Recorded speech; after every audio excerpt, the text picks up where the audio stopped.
참 아름다운 표현이 이 11절에 나오죠.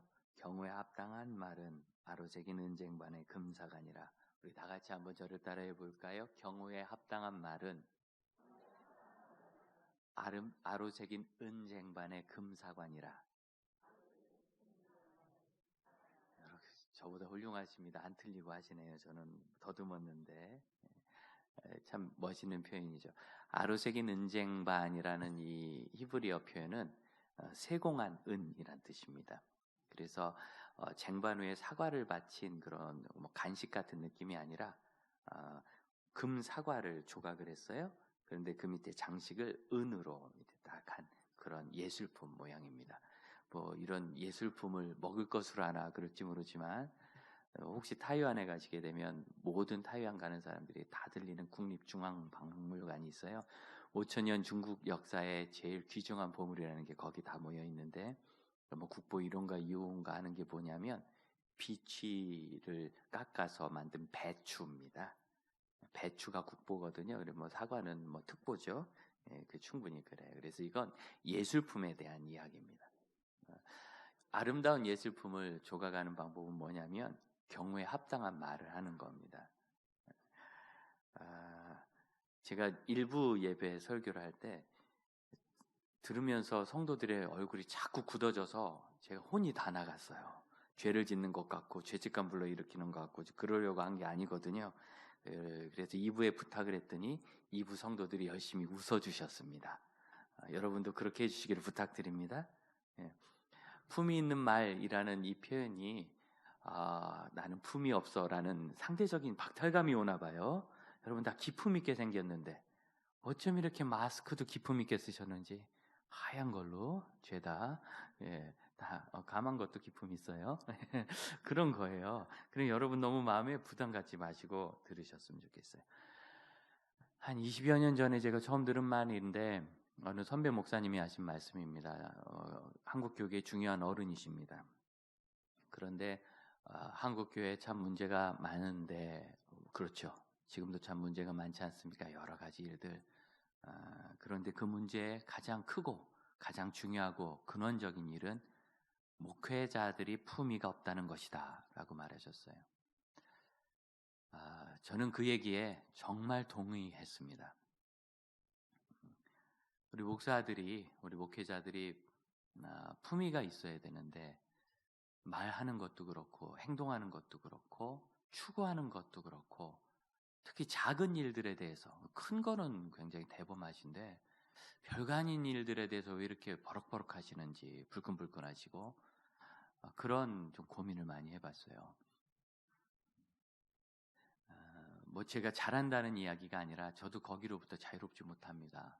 제 아내도 장지교회 성도인데 저보고 가끔 그래요. 목사님 좀 무게 있게 해주세요. 나는 우리 교회 담임 목사님이 좀 묵직한 분이었으면 좋겠어요. 제가 좀 가볍잖아요.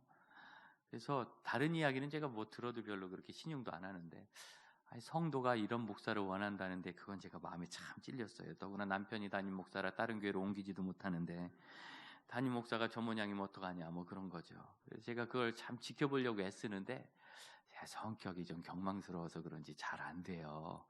농담을 좋아해서 그런지. 농담하고 장난하는 건 그나마 좀 괜찮은데 품위가 없이 저속한 것은 참 문제입니다. 이게 너무 한국교회 목회자들 사이에 만연된 것 같아요. 총회 2년 근무했는데 도대체 이 목사님이 여기 와서 왜 이러시나 그런데 교회 교인이 2,500명, 3,000명이에요. 정말 큰 교회시고 목회를 너무 잘하시고 존경받는 분인데 이상하게 총회만 와서 목사님들끼리 어울리면은 약간 표현이 그렇습니다. 그 시장거리, 저작거리에서 이렇게 잡배들 하는 듯이 하시는 것을 제가 봐요. 정직하게 말씀드려서 비참하게 이럴 데가 없었어요. 왜 이런가? 언어뿐만 아니라 어쩜 그렇게 작은 것 하나를 양보를 못하시고 그러시는지. 또 제가 목회자들 모인 곳에서 가면 목사님들끼리 서로 막 오해를 해가지고 막 서로 이렇게 각을 지고 그런 걸 많이 봐요. 무슨 뭐 의견이 대립된 것도 아니고 오해라. 보면 중간에 누가 말을 옮겨. 누가 당신에 대해서 어떤 목사가 이렇게 말을 하던데. 여러분 그렇게 말 옮기는 사람은요. 그 앞에서는 웃어지고 아주 멀리할 사람 1순위에 두세요. 참 위험한 분들이고 사람을 진실로 위하지 않는 분들입니다. 누가 그 얘기를 했을 때 농담을 했는지 자기가 성질나서 했는지 아니면 다른 이야기를 하다가 뭐 잠깐 나왔는지 이런 과정은 다 사라지고 그 단어만 딱 갖다 옮겨주면 듣는 사람은 아주 인격적 모욕감이 대단하거든요. 나를 위해서 얘기해 주는 게 아닙니다. 절대로. 자기가 중간에서 그런 얘기 옮기면서 무슨 세상의 비밀을 아는 사람인 것처럼 시크릿 모드를 즐기는 그런 거죠. 그런 이야기를 들으면 목사들이 웃고 참 왜 그랬대? 내가 좀 그런 면이 있지. 뭐 좀 마음이 답답하면 가서 물어볼 수도 있어요. 내가 혹시 그런 면이 있었어? 미안해. 그러면 아니라고 그래요. 전혀 그런 뜻이 아니었다고. 사실 그렇거든요. 그렇게 못된 사람들은 되게 목사가 잘 안 됩니다. 사기꾼이 되지. 그래서 가끔 목사가 사기쳤다는 얘기는 못된 사람이 목사 흉내를 내서 그런 겁니다. 여러분 그렇게 이해해 주세요. 다 들어보면요 아주 헌신적이고 귀하세요. 이 얘기를 해보면 오해할 게 없습니다. 그런데 자꾸 그런 일들이 생겨요. 전 참 품이 없는 언행이라고 생각해요. 문제는 제가 참 이런 죄책감이 있는데 목사들부터 잘해야 되는데 이게 성도들에게 내리물림하듯이 그렇게 전염이 돼요. 왜 그러냐면 바라보잖아요. 제가 여러분만 바라보는 것이 아니라 여러분도 저를 바라보시지 않습니까? 그럼 저를 이렇게 바라보시면 늘 보니까 영향을 받게 됐어요. 교육학에서는 아주 기본적인 원리 제일 중요한 게 뭐냐면 인풋 아웃풋 법칙이라 그래서 많이 집어넣으면 그대로 언젠가 나오게 돼 있어요. 이게 교육의 기본 원리거든요. 많이 집어넣으면 다 나와요. 그래서 자꾸 이렇게 목사들을 보면 성도들도 그렇게 돼서 한국 교회가 참 품위가 없어요. 뭐 성도들끼리 그 좋은 분들인데 다 좋은 분들이세요. 안 좋은 분들은 다 죽었거든요. 좋은 분만 이렇게 남으셨어요. 잘 오셨는데 와가지고 그렇게 교회에서 갈등 겪고 불편해하고 심지어 우리 찬송하잖아요. 천사도 흠모할 만한 일. 천사도 흠모할 만한 일이라고 말을 하면서 그 흠모할 만한 아름다운 일을 하면서도 서로 간에 갈등을 그렇게 많이 겪고 오래전에 제가 한국교회를 보는데 제가 다니는 교회부터 성도들이 별로 교회에 와서 행복하지가 않아요. 그 많은 성도들이 교회에 와서 행복한 걸 못 봐요. 제가 이 얘기를 해보면 늘 누가 어떻고 목사님은 어떻고 나는 어떻고 그냥 눈치 보고 나를 어떻게 보나 두려워하고 너무 품위가 없는 거예요.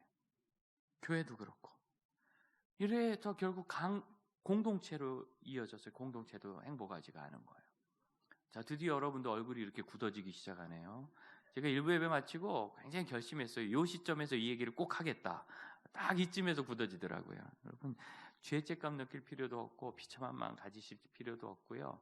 오늘 우리가 참 아름다운 이 예술 작품, 은으로 장식을 해서 금사가를 올린 대단한 예술 작품을 만드는 그런 사람이 되도록 그런 지혜와 비전을 얻으시길 축복합니다. 11절과 12절이 우리 성경을 보면 설명문으로 되어 있거든요. 경우에 합당한 말은 아로새긴 은쟁반의 금사가다. 설명문 같지만 이 두 절은 히브리어 원문을 보면 동사가 하나도 없어요. 다 명사고 또는 명사형 단어로 되어 있어요. 명사만 쭉 연이어에 두었다는 소리는 이게 경구고 그리고 시란 뜻입니다. 제가 원문의 뜻을 살려서 번역을 해볼게요. 이렇게 되어 있어요.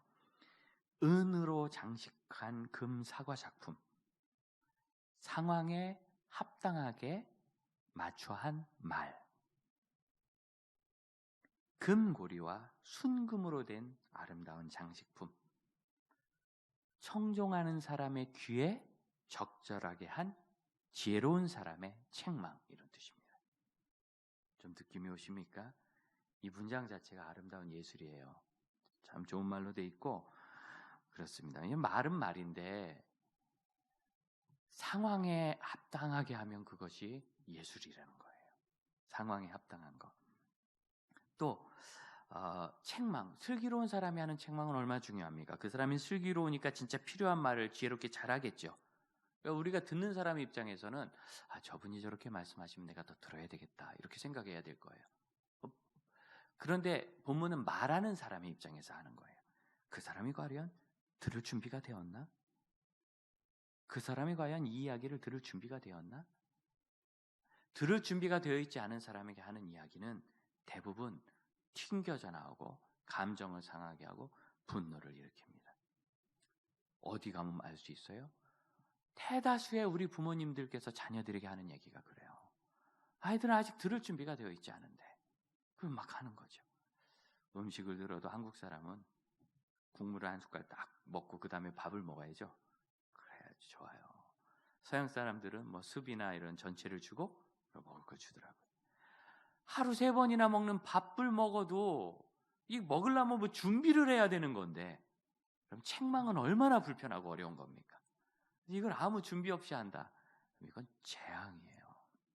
어제 결혼식을 갔는데 49명만 딱 들어오게 하고 그래서 부페를 못하니까 에어컨을 좀 꺼주시겠어요? 부페를 못하니까 음식을 다 나눠다 주더라고요. 갖다가. 그런데 이제 제가 기도를 했다고 직원들이 안 계십니까? 에어컨을 좀 꺼주세요. 부페를 했다고 기도를 했다고 기도하신 목사님은 식 끝난 다음에 신랑 신부와 다 꺼졌어요? 여기만 켜져 있는 거예요? 뒤는 다 껐어요? 그럼 안 꺼도 돼요. 여기. 예, 감사합니다. 죄송합니다. 막 기침들 하시길래 네.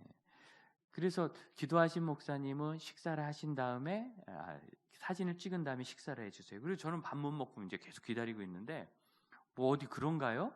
막 갖다 놓고 싸놓고 가버리더라고요. 나는 먹을 준비가 안 돼 있는데 다 식어버렸지 뭐. 이렇게 쌓여 있는 거 보니까 먹고 싶지도 않아요. 다 식어가지고. 이런 음식을 먹어도 준비가 돼 있는 사람에게 줘야 되는데 책망이라는 것은 서로에게 불편한 일 아니겠어요? 내가 말할 준비도 중요하고 들을 준비도 정말 중요한 겁니다. 잘 살펴야 돼요. 우리가 지난주 모세 이야기를 했죠. 모세가 억지로 하나님 시킨 일을 한 것 같지만 어떻게 했어요? 아니죠. 하나님께서 시키니까 들었죠. 순종할 사람에게 하신 말씀이에요. 왜 하나님 저에게 아무 말씀 안 하세요? 순종할 준비가 돼 있지 않아요. 하나님 말씀 듣기보다는 나에게 필요한 걸 하나님께 강요하기에 요즘 너무 바쁘거든. 하나님 말씀하셔봐야 들리지도 않아요. 믿기지도 않고 부담만 느끼고 들을 준비가 되어 있다는 거. 성경을 읽다가 사무엘상에 하나님께서 사울을 버리셨다는 말에 제가 가슴이 참 아팠습니다. 왜 버리시는가? 고쳐서 쓰셔야지. 그래서 성경을 쭉 읽어보면 하나님이 사울을 버리신 게 아니라 사울이 하나님을 버렸지요. 사울이 하나님 말씀 들을 마음이 전혀 없어요. 그래서 자기 사위 다윗을 향해 창을 던지고 아들 요나단을 향해서 창을 던지려 하고 심지어 사울의 멘토이자 스승인 사무엘이 사울이 나를 해칠까 겁을 내요. 이런 정말 천박한 상황에 이르게 된 겁니다. 그래서 사울은 어차피 하나님 말씀 들을 준비가 안 돼 있으니 하나님께서 사울을 고쳐 쓰시지 못하는 거예요. 우리가 하나님 앞에 하나님 나를 버리셨나요? 아니요. 내가 하나님 말씀을 버려요. 들을 준비가 돼 있지 않으면. 또한 하나님도요. 들을 준비가 돼 있는 사람에게는 말씀을 안 하시는 거예요. 그렇다면 우리가 들을 준비가 돼 있지 않은 사람에게 무슨 권능이 있다고 무슨 전능함이 있다고 창조주께서도 안 하시는 일을 그렇게 함부로 쉽게 하겠어요. 내가 하고 싶은 때 남편에게 얘기해봐야 남편은 이분이 왜 이러나 이런 생각밖에 안 들어요. 들을 준비가 돼 있나? 왜 그럼 남편은 아내에게 얘기를 안 남편은 아예 얘기를 안 해버리니까 어쨌든 그것도 문제예요. 잠언 14장 23절 모든 수고는 다 이익을 낸다. 그러나 입술의 말은 궁핍을 이룰 뿐이다. 모든 수고는 이익이 생기는데 말은 손해만 난대요. 그럼 안 해야 될까? 그래 남자들이 안 하는 거죠. 해봐야 소용없으니까 해봐야 저녁 반찬만 나빠지더라. 이래서 안 하는 거죠. 근데 그게 아니라 예술 작품처럼 품위 있게 말하면 그러면 아름다운 작품이 되는 거예요. 여러분 11절을 읽으니까 얘기를 해야 되겠죠. 말을 12절을 읽으니까 말을 해야 되겠죠. 금장식이라니까요. 예술품이에요. 그러니까 해야 되는 거예요. 이 말씀은 말하지 말라는 게 아닙니다. 꼭 필요한 말을 경우에 합당하게 하라. 그렇게 못하는 것이 왜 그럴까? 8절 9절에 나와 있어요. 서둘러 나가서 다투지 말라. 이 다툰다는 말 변론한다는 뜻인데 재판관 앞에서 누가 옳은지 가려본다는 뜻이에요. 왜 문제인가? 마침내 내가 이웃에게 망신을 당하게 된다 돼 있어요. 마침내 엔드 마지막으로 그 뜻입니다. 최종적으로 화가 단단히 난 모양이에요. 내가 빨리 가가지고 너무 화가 나서 견딜 수가 없어요. 쫓아갔어요. 그리고 막 다퉈요. 그 사람이 안 들으니까 끌고 재판장한테 갔어요. 우리가 이런 문제가 있는데 누가 옳은지 좀 가려달라고. 그래서 최종적으로 해보니까 내가 틀린 거예요. 너무 급했죠. 착각을 하거나 오해를 했거나 또는 내 실수인데 내가 그걸 몰랐다거나.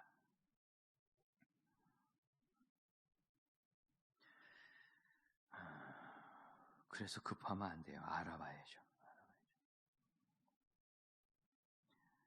9절 보니까 이야기를 막 하다 보니까 이제 화가 나니까 5만 가지 이야기가 다 나온 거예요. 그래서 어떤 거? 남의 은밀한 일을 누설하지 말라. 가르쳤던 청소년 하나가 판사가 돼서 가정법원을 근무한 적이 있는데 세상에서 못할 짓이라고 이혼 소송이 많으니까 와가지고 밑도 끝도 없는 상대방의 그냥 흠집을 얼마나 흠이 많습니까? 그렇게 막 하면서 저런 것 때문에 내가 기분 나쁘고 이게 이혼의 이유가 된다 막 그래서 어때? 그럼 말린대요. 저기 두 분 그렇게 이야기한다고 판결에 도움이 되는 거 아니니까 너무 그러지 않으셔도 된다. 그럼 내놓고 또 그러는 거. 왜? 상대방이 잘못한 게 화가 나가지고 이혼하는 거거든요. 내가 그게 판결에 도움이 돼? 그랬더니 아니요 목사님. 뭐 그런 게 서로 도덕적인 문제는 낼 수 있어도 판결은 법이잖아요. 도덕이 아니라. 법적인 부분만 따지면 되는데 막 상대방이 이거 잘못 그래서 돌이킬 수 없는 상처를 서로 주고 법정까지 가서 남의 비밀을 누설하지 말라. 그게 나에게 흠이 되는 거예요. 이 사람 얘기 저기다 옮기고 뭐 거기다 얘기하고 참 안 좋은 일입니다. 그래서 결국 어떻게 되는가? 10절 악평이 너에게서 떠나지 않는다. 악평이 떠나지 않는다는 네가 악한 사람이란 뜻이에요. 악하니까 악평이 떠나지 않죠. 악평을 했는데 보니까 좋은 분이야. 그럼 악평이 떠나겠죠. 악함이 뭔가 함부로 가서 쉽게 화내고 따지고 들고 잘 상황을 알아보기 전에 판단부터 하고 우리 목회자들의 품위 없음에 많은 것이 거기서 와요. 자꾸 가르치고 말씀을 전하다 보니까 너무 자신감이 충만해서 그냥 뭐 한마디 들으면 자기가 맞는 줄 알아. 저도 그런 허물이 많은 목사입니다. 혹시 제가 그러면 꼭 저한테 알려주시고 제가 부끄러움을 느껴 고칠 수 있도록 해주시기를 부탁드리고 상처도 받지 마시길 바라요. 제가 그런 뜻은 아니니까 참 조심합니다.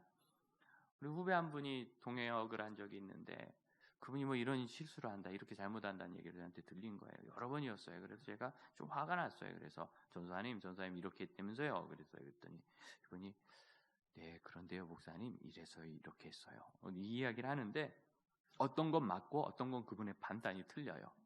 네, 그렇게 한 게 잘한 거네. 잘했어요. 틀린 것도 있어요. 틀린 것도 가만 생각해 보니까 자기 나름대로는 그게 맞다고 생각한 거예요. 최선을 다한 거죠. 이건 실수잖아요. 흠 잡을 거는 아니에요. 실수니까. 그래요. 그렇게 생각한 건 좋은데 근데 이런 면을 좀 살펴주세요. 아무런 문제가 없더라고요. 알아보니까 제가 거기서 왜 그렇게 했어? 이렇게 했어 봐요. 그럼 그 다음에 이제 제가 창피하죠. 목사님 사실은 이런 면이 있었습니다. 그럼 이게요. 목사들이 이게 헛된 체면의식 때문에 그런지 권위의식 때문에 그런지 전사님 내가 성격이 급했네 미안해요. 이걸 못해요. 그래도 그러면 안 되지 막 이래요. 지하에 있는 교회를 같이 섬긴 적이 있는데 그때 이세진 목사님 만났거든요. 상가에 있었어요. 주차장이 좁잖아요. 수요일 와가지고 다른 사람 차 뒤에다 딱 댔어요. 그리고서 전화기를 들고 있었어요. 왜? 저녁이니까 수요일 저녁이니까 퇴근하는 사람이 나가면 빼주려고 상가니까.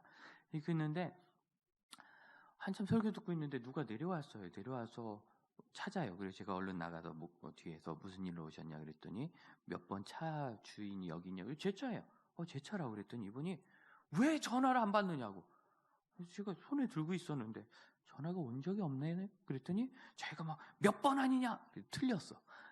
그분이 틀린 거예요. 그래서 제 전화가 몇 번이 아닙니다. 제가 몇 번입니다. 차에도 그렇게 적혀 있습니다. 올라가서 보여줬어요. 이렇게 몇 번인데 잘못 누르셨네요. 어쨌거나 제가 빨리 빼드렸습니다. 그랬더니 그분이 왜 전화를 안 받아? 이러더라고요. 나 원참 여기 싫어합니다. 그분이 교회 와서요, 교회를 뒤집지 않았어요. 점잖하게 얘기했어요. 그래서 제가 가서 잘 얘기를 한 거예요. 그런 분인데도 한 번 그렇게 혹시 전화를 안 받던데요? 제가 틀렸는데요. 그렇군요. 그때 잘못 눌렀네. 이랬으면 서로 불편할 게 없는 거거든요. 어쨌든 본인 실수니까. 자, 왜 이런 일이 생기는가? 좀 여쭤보고 싶어요. 여러분, 품이 있는 말을 해야 되겠다. 정말 말을 품이 있게 해야지. 그런 생각 해보셨어요? 해본 적은 있는데 좀 꾸준히는 하세요? 내가 품이 있는 행동을 해야지. 그렇게 하면 그 자리가 좋거든요. 내가 품이 있는 언행을 해서 이 자리에 있는 사람이 좀 평안하게 해야 되겠다. 그런 생각을 좀 하세요? 죄책감 드리려고 하는 게 아니라 이게 저절로 되지 않는다는 거예요. 애를 써야 돼요. 여러분, 은장식 위에 금사과를 예술품으로 올려놨는데 이 은과 금이 다 어디서 왔죠? 땅에서 왔어요. 그 캐면은 그게 나오는 게 아니라 1톤의 광석을 녹여야 1g의 금이 나와요. 수많은 돌을 녹이고 흙을 녹여서 정년과 정년을 그게 끝이 아니에요. 그 금을 모아서 또 예술가에게 갖다 줘야 세공가가 세공을 하면 그때서 작품이 하나 나오는 거예요. 얼마나 어렵습니까? 그럼 여러분, 이 은장식 위에 있는 금사과 같은 예술품은 생각나는 대로 말하고 하고 싶은 대로 말해서는 절대로 나오지 않습니다. 생각을 하고 고심을 하고 내가 그렇게 품이 있는 말을 하고 싶다는 노력이 있어야 돼요. 옛날에는 대학 축제하면 레크레이션 강사가 와서 막 우스갯소리도 하고 사람들 웃기고 그랬잖아요.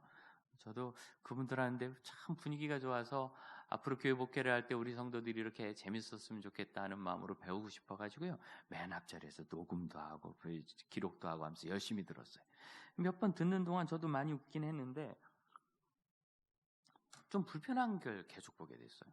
사람들을 재밌게 해야 되니까 뭐 200~300명 모여 있는 자리에서 뭘 하다 누굴 불러가지고 뭐 시키면서 자꾸 면박을 주더라고요. 뭐 하는 게 오징어 같다는 둥, 뭐 그런 사람들이 다 웃고 자기도 웃기네 분위기가 그러니까 그러면서 그런 식으로 하면 여자친구가 싫어하겠다는 둥, 뭐 이런 얘기를 막 해요. 제가 그 얘기를 계속 들으면서 모든 강사가 다 그러는 거예요. 모든 MC가 꼭 이렇게 재밌으려면 누구 망신을 줘야 되는가? 불편한 겁니다. 그리고서 1년 반쯤 지났을 때 그런 강사들 세미나에 가서 제가 강의를 듣는데 그 강사분이 그 얘기를 하더라고요. 여러분, 앞에서 인도자가 돼가지고 사람을 재밌게 만들겠다고 누구를 망신 주고 누구를 이렇게 흉보고 그래서 사람이 웃는 것은 그건 지도자의 소양이 부족한 겁니다. 그러지 않고 사람들이 기쁨을 느끼게 해주는 게 진짜 강사고 레크레이션 강사입니다. MC입니다. 제가 그 이야기를 들을 때 이제 해결이 된 거예요. 그동안 우리 학교에 온 인간들이 다 소양이 부족한 거예요. 그래서 할 줄 몰라서 그렇죠. 정말 그분들이 품 있는 얘기로 이 사람들을 행복하고 평안하게 해주겠다는 의도가 있었는지 제가 모르겠어요. 최근에 어느 공당의 청년위원회 위원들이 자기가 이제 위원으로 선임되면서 자기의 포부를 포스터로 만들어서 발표를 하는데 거기 사용된 말이 문제가 됐던 적이 있어요. 뜻은 알겠는데 뭐 청년 세대의 절망 이런 걸 표시했다. 또 자기의 신조 이런 걸 표시했다. 뜻은 알겠는데 언어가 품위가 없어요. 심지어 천박해요. 그래서 문제가 된 거예요. 그걸 B급 문화라고 하는데 B급이 뭐냐면 이제 A급 못 돼서 B급인데 그렇긴 하겠는데 B급인 거예요. 이게 좀 인기가 좀 있습니다. 그래서 어떤 일이 있었느냐면 한 지방의 어느 그 지자체 공무원인데 이렇게 보통 지자체에서 이렇게 뭔가 문안을 내면 좀 이렇게 딱딱한 게 있잖아요. 그래서 무슨 축제를 열었습니다. 국민 여러분께서는 꼭 참석하시어 즐거운 시간을 가져주시면 감사하겠습니다. 이렇게 나오는데 이분은 그렇게 안 해요. 안 오셔서 외로웠어요. 이렇게 약간 B급이죠. 이렇게 B급인 거예요. 그런데 그리고 인기가 있었어요. 저도 여러 개 보고 야, 이 사람 참 창의적이다. 인기가 많아가지고 그 공유가 많이 됐습니다. 그래서 다른 지자체에서도 그거 막 흉내내고 그랬어요. 아마 그런 것이 지금 사회 전반적인 문화다 보니까 아이들도 뭐 좋은 얘기보다 누구 뭐 좀 막말도 하고 그런 게 많다 보니까 아마 이 청년들이 좀 새롭게 해보자고 그렇게 한 것 같아요. 의도는 아는데 틀렸어요. 제가 그 공무원의 포스터를 많이 봤는데요. 거기는 누구 기분 나쁘게 하는 품이 없는 단어는 하나도 없었어요. 공무원이니까 그랬다 잘리겠죠. 민원 들어오겠죠. 없었어요. 대표적인 캐릭터가 뭐냐면 펭수입니다. 펭수. 펭수 아시죠? EBS 캐릭터. 난 세상에 그런 우리 권사님들이 대충 꿈에도 그거보다 나은 탈을 만들겠다. 제가 펭수 꿈을 한번 꾼 적이 있는데 악몽이었어요. 좀 그렇게 만들었어요. 별로 매력도 없어요. 정말 뽀로로한테 가서 배워야지. 어찌 그렇게 만들었나 모르겠어요. 뽀로로는 위대하잖아요. 펭귄 주제에 악어를 떼 안녕을 키워. 어쨌든 그래. 그런데 말이죠. 이 펭수가 외형이 아니라 그 B급이 아니라 그 말에서 사람들의 공감이 이끌고 저도 듣는데 또 읽는데 너무 위로가 되더라고요. 이거 보면서 야, 펭귄이 목사보다 나은 것 같다. 그래서 제가 많이 좀 도전을 받았어요. 열심히 해보자. B급인 것 같지만 누구를 그렇게 비천하게 부르는 말이 없습니다. 보병 땅께. 그분이 군 생활에서 자기가 어려웠지만 열심히 해가지고 포상 휴가를 14개나 받았다. 뭐 그런 좋은 뜻인 줄 알겠어요. 표현이 저급한 거예요. 왜 그렇게 해요? 지금 우리가 이 정치가 혼란한 상황에서 젊은이들에게까지 막말을 들어야 되겠습니까? 나이 드신 분들이 아는 국회의원의 막말도 듣기 힘든데. 그렇잖아요. 곧버스. 여러분 이게 속어인데요. 투자 중에서 제일 안 좋은 게 곧버스예요. 그건 정말 투기예요, 투기. 그걸 뭘 잘했다고 거기다 쏘고 한강 갈 뻔. 실제로 그럼 지금 이제 뭐 주가가 한참 뻥 터서 난리 나는데 거품이 꺼지면은 꼭 몇 분이 자기 뭐 빚을 감당하지 못하니까 빚져다 막 한 거거든요. 그래서 실제로 목숨 끊는 비참함이 생기지 않습니까? 그렇게 희귀한 표현이에요. 글쎄요, 개인들이 대화할 때 쓰고 인터넷에서 채팅할 때 쓸지 모르겠지만 공당에 좀 혼란한 언어 속에서 소망을 줘야 될 뿐이 나도 주식 투자라도 해봐가지고 어떻게 좀 부자가 되고 싶은 소시민입니다. 이런 이야기를 꼭 그렇게 써야 될까? 제일 안타까운 건 뭐예요?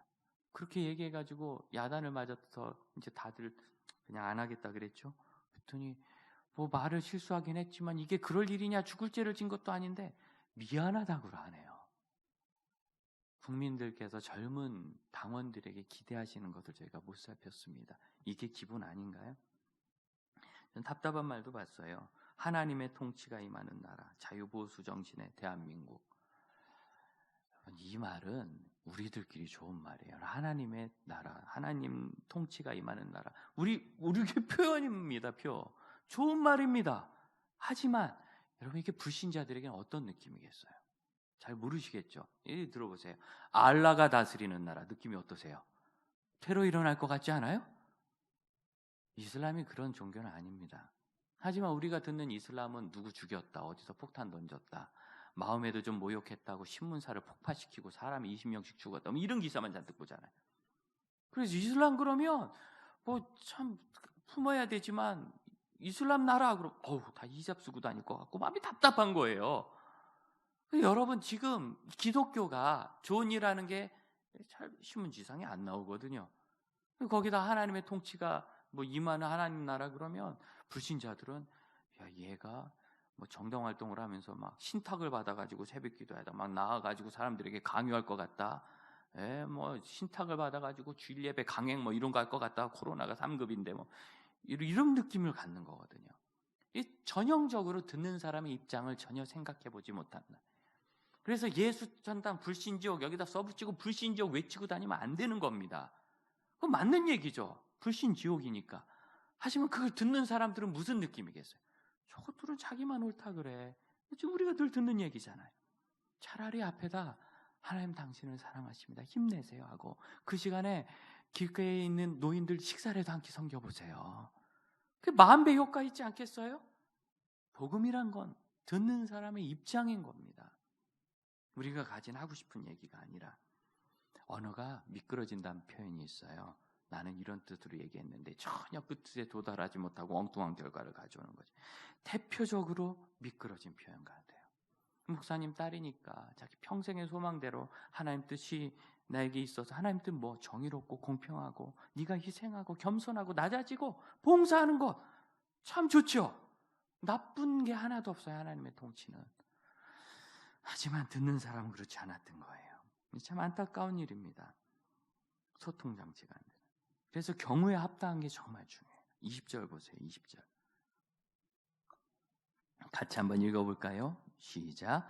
마음이 상한 자에게 노래하는 것은 추운 날에 옷을 벗은 같고 소다 위에 식초를 본 것 같은. 노래 참 좋죠. 오늘도 여러분 노래해 주셔서 감사합니다. 참 좋았습니다. 그런데 여러분 그걸 마음 아픈 사람 앞에서 신나다고 노래하면 되겠습니까? 이 추운 날에 옷은 벗음, 이 벗다는 단어가요 벗기다라는 강세형으로 돼 있어요. 사역형으로. 그러니까 날도 추운데 겉옷을 벗겨가는 거예요. 그것은 동사하지 않겠습니까? 사람 얼려 죽이는 거라는 거예요. 그게 제가 소다, 이 단어가 히브리어로도 소다거든요. 그래서 소다 위에 식초를 부어봤어요. 막 보글보글 난리가 났어요. 사람을 막 끓여버리는 거예요. 상처받아서 가슴 아파서 경우가 있는데. 또한 최근에 계몽군주라는 표현이 우리 가슴에 소다에 식초를 부었죠. 저는 그 말을 하신 분의 마음은 이해가 돼요. 이 북한의 왕조가 무슨 전능하신 태양신이나 되는 마냥 절대로 실수했다는 얘기 안 하고 사과 안 하고 고개 숙이지 않는데, 아니 이 3대째 세습한 젊은 통치자가 미안하다고, 정말 심히 잘못했다, 참 미안하다고 이렇게, 그것도 아주 신속하게 꽤 괜찮은 표현으로 한 거예요. 그러니까 야, 이전과는 다른 그래도 전향적인 자세가 있으니까 이번에 뭔가 좀 해결이 되려는 뭐가 있는 거 아니겠는가, 이래서 좋은 길이 열렸으면 좋겠다라고 한 말인 건 저도 이해가 돼요. 그 뜻은. 하지만 아버지가 30시간 바다를 표류하다 총에 맞아 죽었어요. 가족들은 지금도 월북이라고 생각 안 해요. 정부에서는 월북이라고 하는데 명확한 증거는 없어요. 간 정황 증거지. 아무도 모르는 거예요. 제가 봐도 월북할 수 있는 상황은 아닌 거예요. 그 동네 조류나 여러 가지 상황 볼 때 그것과 상관없이 월북이든 어떻든 비무장 민간인이 30시간을 바다를 헤맸는데 그 기관총이요, 총알이 굉장히 굵은 겁니다. 소총 탄환과 다른 거예요. 그걸로 쏴서 죽이고 기름을 부어서 불태워버렸어요. 그리고 아니라고 부유음을 태웠다고 거짓말을 해요. 분명히 그 시체를 태웠다고 관측 내용이 초기 보도가 됐는데, 여러분 더구나 그 나라, 저 북한이요, 최고 통치자의 인가 없이 임의로 일개 지휘관이 대한민국 민간인을 총 쏴서 죽이고 불태운다, 이거 불가능한 겁니다. 경계근무 상황도 아니고. 그렇죠, 장로님? 여러분 이건 여러분 알고 저도 알고요, 대한민국 사람이 다 아는 거예요. 그 말씀하신 분 참여정부 때 장관을 지내신 분입니다. 그걸 모를 리가 없어요. 분명히 알고 자기가 허락했거나 아니면 명령을 한 거예요. 그런데 이제 와서 미안하다고, 뭐 뜻은 있겠지만 알맹이 하나도 없는 표현을. 아버지가 죽은 가족들이 있고 아버지 시체도 못 찾았는데 누가 명확하게 해명해 주는 사람도 없는 가족들 앞에서 그 사람을 두둔하는 말을 한 거예요. 거기서 할 말은 아니에요. 글쎄요, 만일 이렇게 하셨다면 정말 가슴 아픈 일이고 너무나 놀라운 일이고, 이런 일이 있어서는 안 되고, 이 21세기에 어떻게 인권이 이렇게 일어날 수 있는가. 이제라도 통치자가 사과했으니 이 다음에 뭔가 해결하려는 노력도 기대할 수 있지 않겠는가, 뭐 이렇게 얘기했다면 우리가 많이 받아들일만 하겠어요. 북한이 변하는 것 같습니다. 계몽군주 같습니다. 더 가슴 아픈 게 뭐예요? 그 일에 대해서 이렇게 컴플레인이 들어오면, 항의가 오면 내가 유족의 마음을 그리고 놀란 국민들 마음을 살피지 못해 죄송합니다. 저는 조금이라도 좀 변화가 있기는 원하는 마음이었는데 너무 급했나 봅니다. 사과하면 되는데 내가 너무 고급진 표현을 써서 못 알아들은 것 같다고. 이게 소금 뿌리는 거예요, 상처에. 예카테리나 2세가 누구냐 예를 들었는데 그 당시 유럽과 러시아, 전 세계, 중국, 아시아가 다 왕조가 있을 때예요. 군주제 국가일 때 이 여인이 유럽에서 러시아 황실로 시집을 갔습니다. 시집을 갔는데 남편이 황태자인데 아주 어려서부터 문제가 심각하게 컸고 그리고 사람의 공감을 못하는 사람이에요. 그래서 아내를 전혀 공감하지 못해. 아내가 그렇게 미인은 아니었던 것 같아요. 그래가지고 부부 사이가 안 좋아요. 그리고 자기 관리를 못하는 사람이에요. 이제 드디어 자기가 황제가 됐을 때 너무 통치를 잘못해가지고요. 3개월 만에 쫓겨나고 죽어요. 그런 험한 상황에서 그러면 이제 그럼 우리 민주주의 하겠다 그러면 좋은데요. 여러분 지금부터 200년 전은 그런 계몽사상이 없을 때입니다. 그래서 그때는 왕이 없으면 어디서 왕을 무조건 꼬아와. 자, 사돈의 8촌에 30대 넘어가 누구래도 무조건 데려와서 왕을 일단 만들어야 돼. 그래야 속이 시원한 사회였어요. 그래가지고 그 아내를 예카테리나 2세 이름을 줘서 왕을 시켰는데 이분이 통치를 잘해서 위대한 황제, 대제 소리를 들은 러시아의 몇 안 되는 황제입니다. 우리나라로 얘기하면 영조대왕쯤 되는 분이에요. 그런데 여러분, 김정은이 지금 전 세계 통치자 중에 영조예요? 전혀 적절한 비유가 아니에요, 제가 보기엔. 전 세계 지금 이미 20세기 들어오면서 1차 세계대전 후에 모든 왕조들이 무너지고 입헌 군주제 수준으로 일부 독재국가 제외하고 그것도 3대나 왕조를 세습하는 독재국가는 없어요. 그런 지금 상황인데 심지어 아랍의 왕권 국가들도 그 정도는 아닌데 왜 거기다 그걸 말도 안 되는 얘기예요. 여러분 제가 지금 두 극단을 이야기했습니다. 한 번은 듣고 시원하다, 한 번은 듣고 열받으셨다면 여러분 회개하시기 바라요. 이미 한쪽 편으로 마음을 주고 있다는 소리니까 중심을 잡고요 마음을 지키는 게 중요해요. 이 모든 일들이 듣는 사람들의 감정을 살피지 않은 겁니다. 감정의 반응에 말하는 게 너무 중요해요. 유족들의 마음을 살핀다면 그래서는 안 되는 거죠. 다윗 왕이 한번 화가 많이 났을 때 아비가일이 다윗을 찾아와가지고 왜 자기 남편 죽이러 오니까 예물을 드리면서 그 앞에 무릎 꿇고 절하고 왕이시여 성군이 되실 텐데 그렇게 시골 촌부를 죽이시면 됩니까? 제 남편은 얼마나 멍청한지 이름도 나발입니다. 이 나발이 멍청하다는 뜻이에요. 그렇게 하니까 이 다윗의 마음이 풀렸어요. 감정이. 그래서 돌아갔어요. 다윗도 살리고 남편도 살리고 물론 다음날 놀래서 죽었지만 어쨌든 그랬어요. 마음을 풀어주는 거 이게 중요한 겁니다.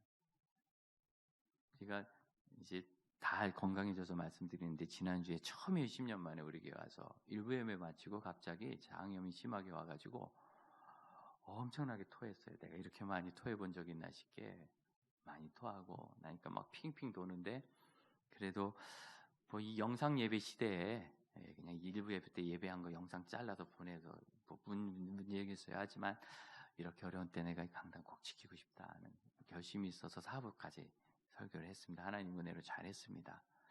잘했죠.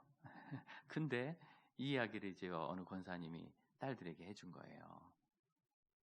우리 목사님이 오늘 일배회 마치고 막 그렇게 장염이 와서 어려웠는데 핑핑 돌면서 4부까지 설교를 4번을 했단다 글쎄. 그럼 이런 뭐라고 얘기해야 돼요? 저는 지금 괜찮대. 꼭 그렇게 열심히 하셔서 이렇게 얘기해야 되는 거 아니에요? 근데 그 딸들이 이렇게 얘기했대요. 우리 목사님 이제 늙으셔서 물론 제가 20대였으면 30대였으면 까짓 거 5번 토하고도 3일간 행군하겠죠. 물론 늙어서 그런 건 맞지만 그렇게 말하면 안 되지. 그래도 내가 난 아직도 22상 같은데 그쵸 권사님 어떻게 말해 이렇게 얘기할 수 있어요. 그러니까 감정을 받아준다는 걸 여러분 생각을 해야 돼요. 자 그러면 이제 연습을 해야죠. 그럼 생각해 보세요. 딸아이가 갑자기 일어나더니 아침에 엄마 왜 나 안 깨웠어? 이래. 지각하게 돼가지고 그럼 뭐라 그래야 돼요? 어제 깨웠더니 네가 승질냈잖아. 이렇게 얘기하면 안 되는 거고 어떻게? 감정을 받아줘야죠. 그랬구나. 나 너무 피곤한 것 같아서 미안해서 꼭 일어나기 원하면 내일부터는 꼭 다시 깨워줄게. 이렇게 말하려면 차라리 죽어버리고 싶죠. 속 터져서. 이게 감정을 받아주는 거예요. 지금 급한 거, 시간이 일어났지만 어쨌든지 막 답답한 거. 어려운 건 아닌데 우리가 잘 못해요. 그래서 결국 어떻게 되느냐. 24절입니다. 24절. 참 불행한 거죠. 같이 읽어볼까요? 다투는 여인과 함께 큰 집에서 사는 것보다 움막에서. 그래서 다 그렇게 요새 혼자 사는 사람들이 많은가 봐요. 네. 다툼을 일으키는 말, 감정을 받아주지 않으면 그렇게 되는데 이런 말이 그렇게 안 좋은 겁니다. 오래전에 임상심리학 박사 노상원 목사님께서 홍정일 목사님과의 일을 얘기해 주셨어요. 목회자들 전체가 한 2시간 정도 이동할 일이 있었는데 홍 목사님께서 노 목사님은 내 차를 타요 하고 부르더래요. 그래서 홍 목사님 차를 탔대. 뭔가 하실 말씀이 있는 거죠. 근데 2시간 동안 가는 동안 별 얘기가 없어요. 이런저런. 얘기는 쉴 새 없이 주고받았는데 별 얘기가 없대. 그래서 그냥 심심해서 부르셨나 보다 하고 내려가지고 목사님 잘 타고 왔습니다 하고 가는데 부르더래요. 근데 노 목사님 잠깐 그러더니 그때서 뭐 한마디를 하더래요. 저희가 홍 목사님 다 존경합니다. 후배들이 정말 아버님처럼 따르고 그분이 무슨 얘기를 해도 제가 다 들을 거예요. 노 목사님과 홍 목사님은 나이도 15살 정도 차이를 나세요. 15년 정도. 그러니 무슨 얘기를 못할 바도 아니거든요. 선배가 후배에게. 그 얘기를 어떻게 하면 잘할 수 있을까? 이 사람이 어떻게 하면 잘 들을까? 그 차 안에서 2시간 동안 주변만 긁다가 참아 못한 겁니다. 이 마음이 이해되십니까? 그래서 제가 물었어요. 그 목사님 그때 홍 목사님 뭐라고 하셨나요? 그랬더니 별 얘기 아니었어? 까먹었어. 까먹을 만큼 별 얘기가 아닌 얘기를 2시간을 못한 거. 그런데 지금 노 목사님이 뭘 기억하시냐? 수십 년 지난 시간까지 그분의 배려를 기억하는 거예요. 이분이 어떻게 잘 들을 수 있을까? 내가 어떻게 잘 표현할 수 있을까? 여러분, 말을 잘하는 게 아니라 진심이 그런 겁니다. 진심을 좋은 마음을 가지고 오해 없이 전달하고 싶다. 자, 한번 해볼까요? 좋은 마음을 오해 없이 전달하고 싶다. 그럼 어떻게 하면 좋을까? 어떻게 하면 이 사람이 잘 들을까? 이 사람 들을 준비가 됐나? 그걸 살피게 되는 겁니다. 다 얘기해보면 나쁜 마음이 없어요. 나쁜 마음이 없으면 이해가 되는 거예요. 그래서 28절입니다. 같이 읽어볼까요? 자기의 마음을 제어하지 아니하는 자는 성읍이 무너지고 성벽이 없는 것과 같으니라. 알몸으로 위험에 처해 있는 것과 똑같은 거예요. 나를 위험하게 하는 거예요. 사실은 자기 마음을 제어해야 좋은 말을 할 수 있는 거거든요. 이 잠언 25장 결국 이 마지막에 결론이 나오는데 제일 중요한 거예요. 자기 마음을 제어하는 것. 그러니까 마음에 생기는 대로 말하면 참 좋은 말이라는 자원을 가지고 이 금광석을 가지고 오히려 사악한 다툼만 일어나게 되는 거죠. 마음을 다스리는 사람의 말, 이것이 금사과가 되는 겁니다. 마음을 따라 말하면 망하기 쉬워요. 제가 이 말씀을 절망하라고 드리는 게 아니라 우리에겐 소망이 있잖아요. 우린 예수 안에서 거듭나서 이전 것은 죽고 새 사람이 되어 새 생명이 있죠.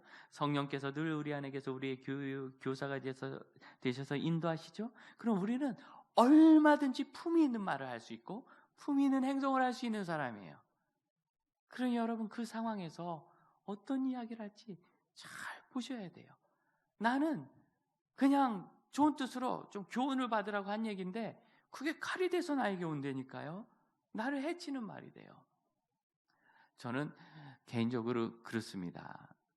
음식점에서 그 종업원들에게 함부로 말하는 사람이 제일 불쌍해요. 참 너무 보잘것없는 그 인격인 거예요. 자아감 자체가. 그 직원이 좀 서비스를 잘못했거나 뭐 자세가 안 됐거나 실수해서 내가 좀 한마디 할 수 있어요. 가르친다고. 나는 그렇게 생각하지만 여러분 자, 적용해 볼까요? 그 사람이 들을 사람입니까? 그걸 들을 사람이면 그런 짓 안 합니다. 서비스 잘하지. 그 자리에서 내가 뭐 그렇게 대단한 관계라고. 그럼 그 사람이 나에게 교육받으려고 점원하는 건 아니잖아요. 바깥다 주려고 하는 거지. 그리고 그런 관계도 아닌데 물론 뭐 실수했을 수도 있어요. 잘못했을 수도 있어요. 그렇다고 그래서 내가 그걸 가르쳐주면 그분이 막 듣고 그런가? 항의를 할 수는 있지만 이건 이렇게 되는데 이거 좀 잘못된 것 같은데 할 수 있지만 거기다 막 뭐라고 할 수 있는가? 내가 나이 좀 많다고. 이게 다 나에게 칼이 되는 거예요. 얼마나 위험한 짓을 하는 건지 모릅니다. 그 사람이 주방에 들어가 성질이 나가지고 음식을 받아 갖다 주면 어떡할 거예요? 그러면 된장찌개에다 침 뱉어서 섞어주면 구분할 수 있어요? 침 뱉은 된장찌개, 안 뱉은 된장찌개? 되게 위험한 거예요, 우리가. 모르셨구나. 옛날에 동화 중에 그런 게 있어요. 어떤 장군이 거드름 피우면서 와서 이발소에 딱 앉아가지고 금화 2개로 딱 내놓더니 내가 좀 털이 뻣뻣한데 자네가 내 수염을 잘 깎아주면 내가 이거를 100배가 되는 금액이었어요. 임금에 줄 텐데 만일 상처가 하나라도 나면 네 목을 베베겠다. 그래서 이 사람이 네 하고서 어떻게 막 거품을 잔뜩 칠했대요. 왜냐면 이 사람이 인상 쓰고 있으니까 안 무서워 보이려고 거품을 칠하고 막 열심히 해가지고 결국 깨끗이 면도를 했어요. 그래서 딱 보고 내가 못 만난 이발사 중에 제일 잘했다고 동전을 딱 2개 주고 금화 2개. 이러면 횡재한 거죠. 예, 반년치 일당을 받은 거니까 고맙다. 그런데 안 무서웠어? 그랬대요. 무서웠습니다. 그런데 무서운데 어떻게 그렇게 침착하게 했어? 솔직히 말씀드려도 됩니까? 솔직히 얘기해 보게. 무서웠는데요. 혹시 상처가 나면 이 칼로 목 찌르고 도망가려고 그랬어요. 정말 우리가 주제를 모를 때가 너무 많아요. 나를 위험하게 하는 일이에요. 마음을 제어하지 못한 것.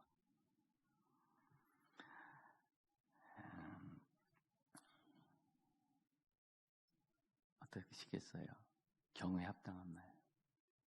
옛날에 전주에 금산교회라는 교회가 있는데 100년 전에 거기 장로 투표를 했는데 2명의 집사 중에 마부인 집사는 장로가 되고 그 마부의 주인인 그 마을 지주는 떨어졌대요. 그래서 떨어진 그 지주 앞에서 공동회의 끝나고 발표했는데 싸늘한 거예요. 왜? 실제로 그런 일이 생기니까 이 큰일 났다. 이제 저 지주가 화가 나가지고 땅 다 걷어들이고 교회 딴 데다 지어버리면 어떡하냐. 겁이 났는데 다들 그렇게 긴장할 때 갑자기 이 조덕삼 집사 영수가 일어나더니 여러분 참으로 감사합니다. 역시 우리 금산교회 성도들은 수준이 뛰어납니다. 제가 보니 이번 투표가 참 잘 되었습니다. 우리 집에서 일하는 이 이자익 영수님은 인품도 훌륭하고 실력도 출중하여 좋은 장로가 되실 제목입니다. 제가 이제 우리 이자익 장로님이 되시면 제가 잘 섬기는 영수가 돼서 지도 잘 받고 교회가 발전하고 많은 영혼 구원할 수 있도록 잘 섬기겠습니다. 말뿐이 아니라 정말 이분이 그렇게 장로님 하면서 잘 섬기고 그때는 장로님들이 설교를 했거든요. 그래서 주일 설교, 수요일 설교 하면 이 마부가 하는 설교를 그 주인이 맨 앞자리에서 그렇게 열심히 들었대요. 그 당시에 그 몇 년 전에 서울에 있는 그 대단한 종로의 연동교회, 참 훌륭한 교회입니다. 연동교회가 장로 투표에서 한 천민이 장로가 되고 양반이 떨어진 일이 있었어요. 공동회의 결과가 발표나자마자 양반들이 다 일어나서 소리를 지르고 나가서 자기들끼리 교회를 세웠어요. 묘동교회. 그 옆에 종로가 있는 승동교회에서 투표를 했는데 이번엔 백정이 되고 양반이 떨어졌어요. 그래서 양반들이 다 나와서 교회를 세웠어요. 안국동교회. 다 4교회 다 훌륭한 교회들입니다. 그때는 그게 정서적으로 그럴 수밖에 없는 문제가 있었어요. 조선에 곳곳에 교회가 많았는데 양반 떨어지고 상놈이 장로 돼가지고 갈리지 않은 교회는 공식적으로 보고된 건 금산교회밖에 없어요. 지도자, 그 선교사님, 담임 목사이든 선교사님 훌륭해서가 아니라 조덕삼 장로님이 자기 마음을 다스리고 경우에 합당한 말을 해서 교회를 지킨 거예요. 어떻게 되었을까요? 조덕삼 영수 소문이 나가지고 30리 밖에서도 그 교회를 나와요. 사람들이 그분의 인품에 감동을 해서. 여러분, 우리는 우리는 그 사람들을 행복하게 할 수 있어요. 뭘로? 말로. 좋지요? 여러분, 여러분의 전도가 금사갑니다. 여러분의 헌금이 금사갑니다. 헌금 그렇게 안 적었고 말이 금사가래요. 그럼 우리가 할 수 있는 거예요. 소망을 가지시길 축복합니다.